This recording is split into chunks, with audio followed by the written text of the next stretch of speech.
ఏర్పడిన తర్వాత అదేవిధంగా మంత్రిగా ప్రమాణ స్వీకారం చేసిన తర్వాత పాయకులపేట నియోజకవర్గంలో ఉన్న అఫీషియల్స్ అందరితోని ఒక ఆత్మీయ సమావేశం అంటారు, పరిచయ వేదిక అంటారు, రివ్యూ అంటారు, అది మీ ఇష్టం. నేనైతే ఒక పరిచయ వేదిక మనం రాబోయే కాలంలో 5 సంవత్సరాలు పనిచేసేదానికి ఒక పక్కా ప్రణాళికతో ముందుకెళ్లాలని ఒకే ఒక ఉద్దేశంతో మిమ్మల్ని అందరినీ ఒకసారి పిలిచి మాట్లాడడానికని పిలవడం జరిగింది. ఇక్కడికి అన్ని డిపార్ట్మెంట్స్ వాళ్ళు కూడా వచ్చున్నారు. అన్ని డిపార్ట్మెంట్స్ హెడ్స్కి, అన్ని డిపార్ట్మెంట్స్ వచ్చిన వాళ్ళందరికీ కూడా పేరు పేరున ధన్యవాదాలు, నమస్కారాలు తెలియజేసుకుంటున్నా. ఎక్కువసేపు అంటే మీతో నేను క్లియర్గా డిస్కస్ చేయాలి.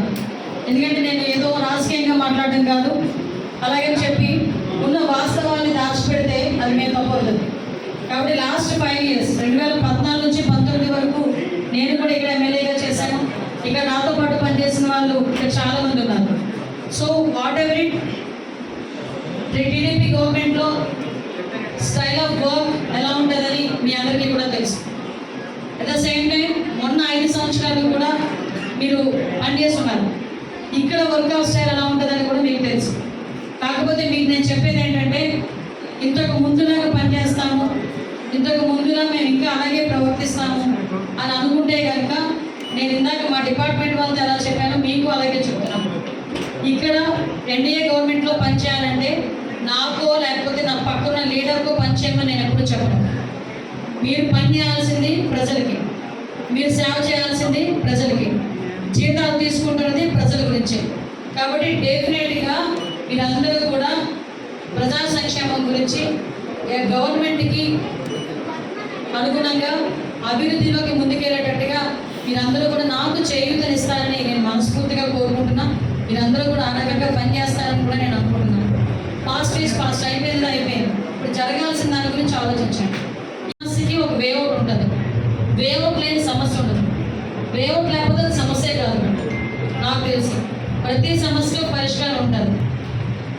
డిఈ గారు ఈ వర్క్ ఇలా ఆగిపోయింది, ఏం చేద్దామంటే ఏమి చెయ్యలేమో మాత్రం చెప్పొద్దు. ఏ రోజు నా దగ్గర దాన్ని ఏ రకంగా చేస్తామన్న దానికి సలహా ఇవ్వండి. అది నేను ఏ రకంగా చేయగలను అన్న దాని మీద నేను దృష్టి పెడతాను. కాబట్టి ఇప్పుడు అఫీషియల్స్ అట్లా at the same time department వాళ్ళకి కూడా క్లియర్గా చెప్తున్నాను. డిపార్ట్మెంట్లో కూడా ఎక్కడా కూడా ఎటువంటి ఇబ్బందులు కూడా కలగకుండా చూసుకోవాల్సిన బాధ్యత ఉంది.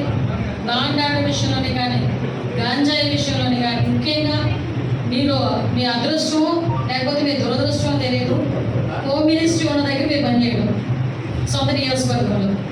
కాబట్టి కొంచెం మీకు ప్రెజర్ ఉంటుంది, డెఫినెట్గా ప్రెజర్ ఉంటుంది. మీరు ఆ ప్రెజర్ని కూడా చాలా తేలిగ్గా తీసుకోండి. ప్రెజర్ పడద్దు.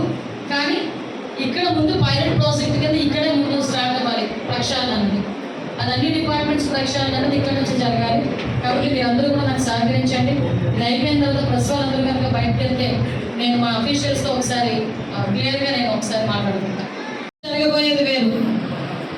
ఎవడైనా అక్రమ లేఅవుట్లు వేస్తారు, అక్రమంగా అఫీషియల్స్ని మేనేజ్ చేసుకొని మేము లేఅవుట్లు వేసుకుంటాము, మాకు నచ్చినట్టు మేము ఉంటాము, ఎక్కడ పడితే అక్కడ అక్రమంగా లేఅవుట్లు వేయడం కానీ, అక్రమంగా చెరువులు తవ్వడం కానీ, అక్రమంగా పేదవాళ్ళ భూమిని ఆక్రమించుకోవడం కానీ, ఏదైనా ఇల్లీగల్గా ఎక్కడైనా చేయాలని ఆలోచన రావడానికి కూడా మీరు వదిలేయండి. రోజుతో ఏదైనా త్రూ ప్రాపర్ ఛానల్ గవర్నమెంట్కి అనుకూలంగా గవర్నమెంట్కి అనుమతులు తీసుకొని ఏ వరకైనా జరగాలి.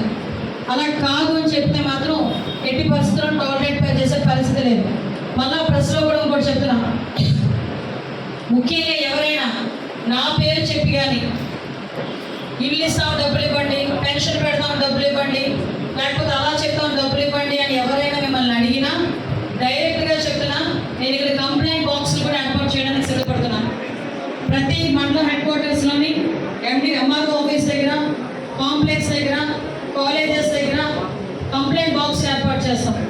ఎవరికైనా ఏ కష్టం వచ్చినా డైరెక్ట్గా నన్ను అప్రోచ్ అవ్వడం మీకు ఇబ్బంది అయితే ఆ కంప్లైంట్ బాక్స్లోని మీ తాలూకా కంప్లైంట్ వేస్తే ఎవ్రీ 5 daysకి కానీ 3 daysకి కానీ అవి సాగ్రిగేట్ చేసి సంబంధిత అధికారులకి పంపించుకొని నేను దాని పరిష్కార దిశగా ముందుకెళ్తాను. ఎవరికి కూడా ఇల్లు ఇవ్వడానికి రూపాయి ఇవ్వాల్సిన అవసరం లేదు, పెన్షన్ పెట్టడానికి రూపాయి ఎవరికి ఇవ్వాల్సిన అవసరం లేదు.